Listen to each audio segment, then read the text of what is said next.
नरसिम्हा राव ने सत्ता संभाली थी तो उससे ठीक 1 साल पहले 90 में क्या स्थिति थी कि सारा सोना उठाकर गिरवी रखना पड़ा था। उसमें कहते हैं ना मनीष जी कि सरदार की खोपड़ी बांधते कि मनमोहन सिंह ने बड़ा कमाल किया था। मनमोहन सिंह ने कुछ नहीं किया था। कि आपको ताजुब होगा मनीष जी कि नरसिम्हा राव के प्रधानमंत्री बनने तक उससे पहले हमारे इजराइल के साथ किसी प्रकार के कोई संबंध नहीं थे। कांग्रेसी मुख्यमंत्री इस बात पर डरा करते थे कि अगर इजराइल से संबंध रख लिया तो मुसलमान नाराज हो जाएंगे, तो मुसलमान नाराज ना हो इसलिए इजराइल के साथ कोई संबंध नहीं थे। सर, आज भारत रत्न नरसिम्हा राव की पुण्यतिथि है और भारत रत्न चौधरी चरण सिंह की भी की जन्मतिथि है।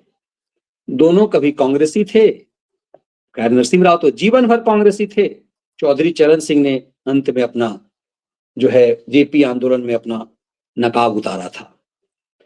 नरसिम्हा राव तो 5 साल तक कांग्रेस पार्टी के अध्यक्ष और भारत के प्रधानमंत्री, एकमात्र प्रधानमंत्री जो गांधी नेहरू परिवार से अलग रहा, प्रधानमंत्री बना, 5 साल तक रहा। उससे कांग्रेस की इस कदर नफरत कि आज उनकी पुण्यतिथि पर एक ट्वीट तक कोई नहीं कर रहा। ना पप्पू ने, ना पिंकी ने, ना मम्मी ने, किसी ने नहीं। काठ के घोड़े ने एक औपचारिकता निभा दी और कांग्रेस का कोई प्रवक्ता नहीं, कहीं किसी अखबार में ऐड नहीं। इतना नफरत उस भारत रत्न से क्यों? क्या बिगाड़ा नरसिम्हा राव ने? मैं बताता हूँ मनीष जी क्या बिगाड़ा है। भारत रत्न तो वो व्यक्ति था, प्रधानमंत्री मोदी ने उस बहुत न्याय किया जो नरसिम्हा राव को भारत रत्न दिया।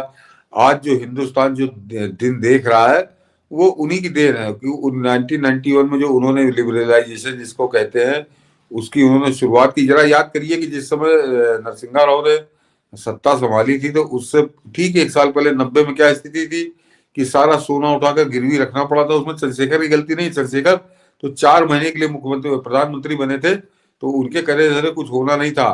तो वहां पर वो जो गिरवी रखने के आ गई थी नौबत, और मेरे ख्याल से बहुत 2 या 4 बिलियन डॉलर बचे थे, संभवतः वो भी नहीं बचे थे जो हमारा मुद्रा कोष है। और 5 साल के अंदर जो उन्होंने वो लिबरलाइजेशन लागू किया। और ये जो बार बार कहते हैं ना मनीष जी कि सरदार की खोपड़ी बांधते कि मनमोहन सिंह ने बड़ा कमाल किया था, मनमोहन सिंह ने कुछ नहीं किया था। दर्शक इसको समझे और उस दौर की जरा खबरें पढ़िए या उस दौर का इतिहास निकाल कर देखिए तो आपको स्थिति पूरी समझ में आ जाएगी। ये पहुंचा था कि ये पूछा था नरसिम्हा राव ने कि कोई रास्ता है कि हम इस कंगाली से, इस भिखमंगई से कैसे बाहर आए। तो इसने बताया कि इस तरह से हो सकता है लेकिन हिंदुस्तान में बड़ा बवाल हो जाएगा। तो नरसिम्हा राव ने कहा था कि तुम लागू करो और सारा जो बवाल है उसको मैं झेलूंगा। तो एक आदमी वो ढाल बन के खड़ा हो गया था तो तब इन्होंने उसको लागू किया था। कोई ऐसा नहीं कि ये अपने मन से लागू कर दिया था। तो लिबरलाइजेशन एक ऐसा वरदान है जो आगे हमेशा हमको अच्छे परिणाम देता रहेगा। तो एक वही उपलब्धि काफी है नरसिम्हा राव की। लेकिन उसके अलावा देश की सुरक्षा के लिए क्या करेगा कि आपको ताजुब होगा मनीष जी कि नरसिम्हा राव के प्रधानमंत्री बनने तक उससे पहले हमारे इजराइल के साथ किसी प्रकार के कोई संबंध नहीं थे। वो जो बातें वो अंदर वही गुपचुप वाली आपकी गुप्त रूप से हो जाए क्योंकि वो हमारी मदद करता रहता था लेकिन आधिकारिक तौर पर कोई संबंध नहीं थे। और पहला जो उनका महावाणिज्य दूतावास बंबई में खुला था वो नरसिम्हा राव ने साहस दिखाया था कि हाँ आकर खोलो। उन्होंने एक तरह से इजराइल के लिए दरवाजे खोले थे। और इसीलिए देश के मुसलमानों के आंख का काटा है। वो तो बाबरी मस्जिद वाला जो कहानी गाते हैं, बाबरी मस्जिद का तो इनको बहाना मिल गया कि बाबरी मस्जिद के बहाने इनको गाली बकनी है। नरसिम्हा राव की जितनी प्लानिंग थी उससे वो इनको कहीं सूट ही नहीं करता था। सबसे ज्यादा तो इजराइल वाला मैंने कहा जो आजादी के बाद से 90-92 तक कोई संबंध नहीं रखा था हिंदुस्तान ने। तो हिंदुस्तान का कौन सा वो गेहूं काट के ले गया था इजराइल। इजराइल ने हमेशा हमारी मदद की थी। लेकिन सिर्फ कांग्रेसी मुख्यमंत्री इस बात पर डरा करते थे कि अगर इजराइल से संबंध रख लिया तो मुसलमान नाराज हो जाएंगे, तो मुसलमान नाराज ना हो इसलिए इजराइल के साथ कोई संबंध नहीं थे। और यासिर अराफात जो आतंकवादी था 103 देशों द्वारा वांटेड था, उसको इन्होंने गांधी शांति पुरस्कार और राजीव गांधी ने बुला के एक जेट विमान दे दिया। तो इस तरह की दोगली और देशघाती राजनीति कांग्रेस बहुत पहले से कर रही है इस देश के साथ। तो कोई नया नहीं है। तो मैं नरसिम्हा राव के 2 बड़े तो मैं इसको बताता हूँ। और नरसिम्हा राव एटम बम बनाने के भी पूरे उसमें थे। और उसको वो तो अटल जी के लिए एक बहुत मशहूर किस्सा बाद में सामने आ गया कि उन्होंने क्योंकि वो नहीं कर पाए थे, किसी ने लीक कर दी थी। तो चलते चलते उन्होंने 96 में जब अटल जी को सौंपा था तो एक चिट पकड़ा दी थी। उस पर उन्होंने कहा था कि मैं नहीं कर पाया लेकिन तुम करना इसको, तो वो आदमी देश को समर्पित व्यक्ति था। और सोनिया को आग क्यों लगी है, अब जरा मैं जो बताने जा रहा हूँ किस्सा, उससे दर्शकों को याद आ जाएगा कि ये परिवार क्यों पानी पी पी के गाली देता है। दो दो घटनाएं बताता हूँ कि याद करिए कि जब मनमोहन सिंह प्रधानमंत्री बना और उसके बाद क्वात्रोची का सीज खाता जो लंदन में था, वो आधे घंटे के लिए खोला गया। और क्या क्या गजब का संयोग है कि जिस समय वो खाता खोला गया तो क्वात्रोची बैंक के अंदर था और उसने आधे घंटे में अपना सारा पैसा निकाल लिया और उसके पैसा निकालते ही वो खाता फिर सीज कर दिया गया। यानी देश की आंखों में कैसे धूल झोंका जाता है। तो ये काम तो नरसिंहा राव के समय में ही हो जाता, लेकिन नरसिंहा राव ने इस काम को करने से मना कर दिया था, क्योंकि तब तो फरार अपराधी तब भी था वो, उसका खाता तब भी सीज था। तो देश का प्रधानमंत्री चाहता तो आधे घंटे के लिए खोल देता और निकाल लेता। सोनिया ने अपनी नाक रगड़ दी, एड़ी रगड़ दी, लेकिन नरसिंहा राव ने कहा कि क्वात्रोची का खाता नहीं खुलेगा। और फिर नरसिंहा राव के बाद फिर अटल जी आ गए, बीच में बवाली आ गए संयुक्त मोर्चा के। तो क्वात्रोची की रकम उस बैंक में 12-14 साल के लिए फंस गई। और ये तो दुनिया जानती है कि पोपोर्स का पैसा किसका था। क्वात्रोची तो एक फेस था, क्वात्रोची तो एक फेस था, जैसे दलाल होते, चेहरा होते, वो पैसा तो किसी और का था। और इसीलिए नरसिंहा राव ने वो पैसा नहीं खोला, तो फिर वो फंस गया 12-14 साल के लिए। तो वो एक खार जो थी सोनिया की, खार जो इस गांधी परिवार की थी, वो इनकी कभी खत्म ही नहीं हुई। और इन्हीं इसीलिए उन्होंने देश के इतने महान आदमी के की लाश को अंदर नहीं आने दिया अपने कार्यालय के अंदर। ये सबसे ज्यादा अपमान करने वाली स्थिति थी कि कैसे इन्होंने अपमानित किया। लेकिन मैंने एक घटना तो आपको क्वात्रोची की बताई, और दूसरी अगर नरसिंहा राव, क्या कहूं उनको, कि उन्होंने मुंह नहीं खोला अपना, कि वो जो राजीव गांधी की हत्याकांड की जांच कर रहे थे, कार्तिकेयन और एम के नारायणन, एक आईबी का चीफ था, एक सीबीआई का चीफ था, और वो दोनों को नरसिंहा राव ने सस्पेंड कर दिया था, क्योंकि वो जो राजीव गांधी हत्याकांड की जांच के साथ वो बड़ा गंदा खेल खेल कर रहे थे और सच को दबाने की कोशिश कर रहे थे। और एक उस हत्याकांड को उजागर करने वाला जो सबसे खास वीडियो था, जिसमें वो वीडियोग्राफर मर गया था, लेकिन उसका वीडियो जो है वो संयोग से बिल्कुल सेफ बच गया था। और वो उस घटनाक्रम से, बम विस्फोट से पहले 5-6 घंटे पहले से वो वहां पे वीडियोग्राफी वो कर रहा था। तो उस वीडियो में कई चीजें मिल जाती कि धनु किससे किससे बात कर रही है, या वो जो क्या उसका नाम था जो काना था, शिवरासन, कि वो किससे शिवराज। किससे बात कर रहा है। और बाकायदे लिखा पढ़ी में वहां की पुलिस ने वो कैसेट कब्जे में लेकर इस कार्तिकेयन को सौंपा। कार्तिकेयन ने कहा कि मैंने एम के नारायणन को दे दिया है। और बाद में दोनों मुकर गए, कि हमको तो याद ही नहीं कौन से कैसेट की बात कर रहे हैं, हमको तो कैसेट मिला ही नहीं। तो इसका मतलब उस कैसेट में कुछ बहुत खास था जो ये छुपाना चाहते थे देश के साथ। तो राजीव गांधी हत्याकांड में ऐसी कौन सी चीज थी जो छुपाना चाहते थे, और नरसिंहा राव को ये चीज समझ में आ गई थी, और उन्होंने दोनों को सस्पेंड किया था और दोनों के खिलाफ बाकायदे जांच बैठाली थी। तो ये जब इस तरह के काम नरसिंहा राव कर गए थे तो सोनिया गांधी को कहाँ अच्छे लगते। और सोनिया गांधी की जरा आप कनेक्शन आप जोड़िए कि जैसे ही सोनिया पावर में आई 2004 में, तो एम के नारायणन को तो उसने बंगाल का गवर्नर बनाया और बाद में इस देश का एनएसए बना दिया मनीष जी। इतने इतने दागी और विवादास्पद चरित्र के व्यक्ति को तो उसको पहले बंगाल का गवर्नर बना के सम्मानित किया और बाद में देश का एनएसए। और वो जो कार्तिकेयन था उसको भी एनएचआरसी या किसी ऐसी संस्था का उसको भी चेयरमैन बनाया था। तो ये सोनिया का चरित्र और नरसिंहा राव का चरित्र, ये दोनों घटनाएं आपको बताती है कि दोनों के चरित्र में जमीन और आसमान का फर्क था। तो जमीन को आसमान कहाँ पसंद आएगा, कभी नहीं पसंद आएगा। बिल्कुल, और इसीलिए वो, चूंकि मैं तो उसका चश्मदीद हूं, जब 2004 में सोनिया गांधी कांग्रेस अध्यक्ष थी और बॉडी जो है नरसिंह राव की कांग्रेस दफ्तर से कहते ना कि 10 फलांग मतलब 10-15 कदम दूर वो जो गोल चक्कर है वहां घूमता रहा, कई राउंड ट्रक जो है वहां घूमता रहा, लेकिन सोनिया ने अंदर नहीं आने दिया। मतलब एक पूर्व कांग्रेस अध्यक्ष, एक भारत के पूर्व प्रधानमंत्री की बॉडी इस कदर तरसती रही। सर, हम लोग 2 दिन बाद अभी अटल जी की जन्म जयंती है, हम लोग उस पर चर्चा करेंगे। अटल जी की मृत्यु हुई, उनका अंतिम संस्कार उस जगह पे हुआ जहां भारत के प्रधानमंत्री का एक माना गया कि यही अंतिम संस्कार होगा। लेकिन चाहे चौधरी चरण सिंह हो, चाहे जो भी हो, भारत के जितने भी कद्दावर लोग थे, उनका वहां सिर्फ ऐसा लगा कि धीरे धीरे वो गांधी परिवार का। आपको क्या लगता है कि अटल जी की मृत्यु यदि मोदी प्राइम मिनिस्टर नहीं होते तो उन्हें वो सम्मान मिलता जो नरसिम्हा राव को भी नहीं मिला।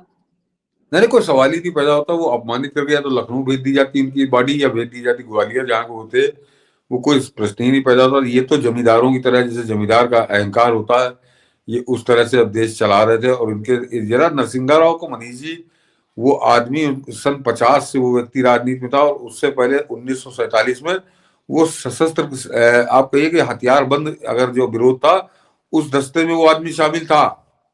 कि 1947 में नरसिंहा राव एक नौजवान के रूप में हथियार बंद लड़ाई लड़ रहे थे, ये हरियाणा, ये आपके आंध्र प्रदेश के निजाम की सेना से।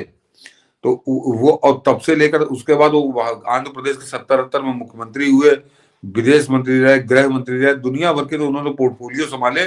तो बहुत लंबा जीवन था। तो उस आदमी नहीं, को बिल्कुल, हम लोग तो पढ़ाई के दौरान ये पढ़ते थे, 17 भाषाओं के ज्ञाता है। हम तो नाम उनका रखते थे, पामुलपति वेंकट नरसिम्हा राव। जब प्रधानमंत्री बने तो उससे पहले तो लोग पीवी नरसिम्हा राव के रूप में जानते थे।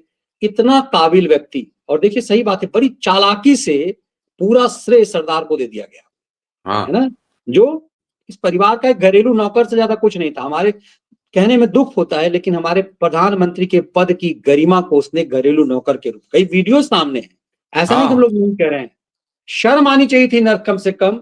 इतना स्वाभिमानी था। मैं बात इसलिए कह रहा हूं कि नरसिम्हा राव ने लिखा कि मैं सोनिया जी का सम्मान करता था, 2-3 बार मैं गया उनके घर पे, लेकिन मुझे लगा वो मुझे इग्नोर कर रही हैं।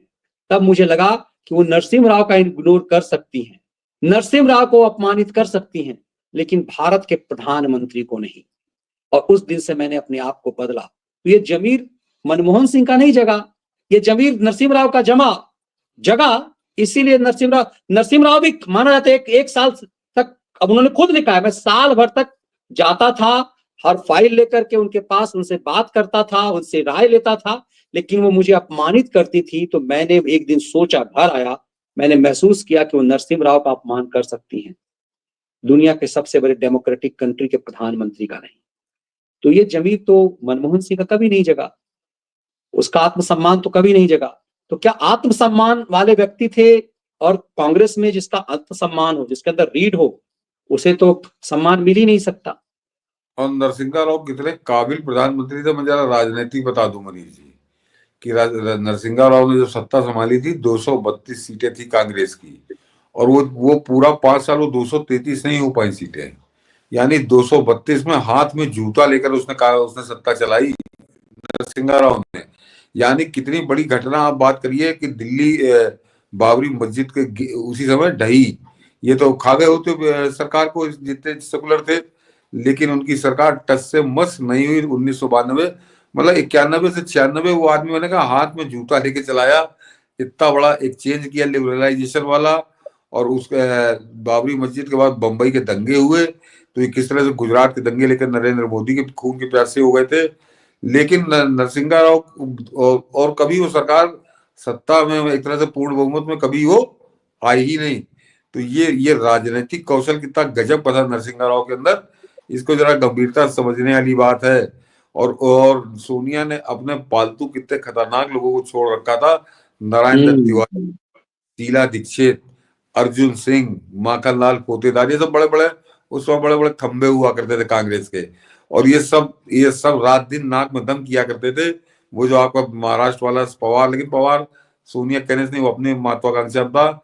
लेकिन ये चारों लोग, और बाद में इन चारों को निराश होकर कांग्रेस छोड़नी पड़ी। ये नरसिंहा राव को कुछ नहीं कर पाए, इन्होंने बाद में तिवारी मतलब कांग्रेस बन आप ये कहना चाह रहे हैं कि अंदर के लोग इसका विपक्ष जो है, इसको तबाह करने वाला कांग्रेस में रह करके लोग थे। इसका मतलब है कि नरसिम्हा राव के लिए सरकार चलाना कितना मुश्किल था, सही हाँ। मायने में लीडर था। और मैंने मगर कहा सोनिया ना, ने अपने तमाम शिकारी को छोड़ रखा था नरसिम्हा राव को मारने के लिए, पॉलिटिकल हाँ, वध करने के लिए। और नारायण तिवारी और अर्जुन सिंह यही काम यही करते थे। लेकिन ये टस से मस नहीं कर पाया। पूरे 5 साल उस आदमी ने रंगबाजी चलाई। और जरा आप समझिए मनीष जी कि जिस समय नरसिंहा राव हटे हैं, हारे हैं, तो 146 सीटें थी इनकी 5 साल सरकार चलाने के बाद। और जब सोनिया सोनिया सोनिया नाच नाच रहे थे अपनी खोपड़ी भी लेके, तब कांग्रेस की सीटें थी 142। मैं 2004 की बात कर रहा हूं। तो आप नरसिंहा राव के कौशल समझिए जरा, कि सारे खेल इन्होंने खेल डाले, लेकिन नरसिंह राव ने 6 साल सरकार चलाई और 146 सीटें 96 में वो देकर गए थे, और 2004 में 142 सीटें आ गई कांग्रेस की। तो ये कांग्रेसी ऐसा नाचते कि सोनिया ने कांग्रेस की किस्मत बदल दी। तो ये दोगले चरित्र के चाटुकार ये नरसिंह राव के साथ क्या न्याय करेंगे? बिल्कुल, मतलब इसका मतलब है कि हराने में भी सोनिया गैंग की कितनी बड़ी भूमिका थी नरसिम्हा राव को, कि समझा जा सकता है। इसीलिए भारत के इस प्रधानमंत्री का सम्मान किया जाना चाहिए था, और उससे सम्मान उनके पॉलिटिकली विरोधी विचारधारा वाले नरेंद्र मोदी के दौर में उन्हें भारत रत्न से नरेंद्र मोदी ने सर्वोच्च सम्मान दिया, बिल्कुल सही दिया, सही दिया। पर एक सर्वोच्च सम्मान चौधरी चरण सिंह को भी मिला। वैसे चौधरी चरण सिंह पर कई सवाल उठते हैं, महत्वाकांक्षी थे, लोभी थे, लेकिन आखिर प्रधानमंत्री तो इंदिरा गांधी ने बनाया और फिर शिकार बनाया। आज की तारीख में उसी चरण सिंह को लेकर के ये भजन गा रहे किसान नेता। मैंने प्रियंका वाड्रा का एक पोस्ट देखा, मेरे ख्याल शायद उसने अपने यूट्यूब पे कम्युनिटी पे डाला हुआ है, और किसान नेता बना करके महिमा मंडन ये बरगलाने की कोशिश इस भारत रत्न के साथ।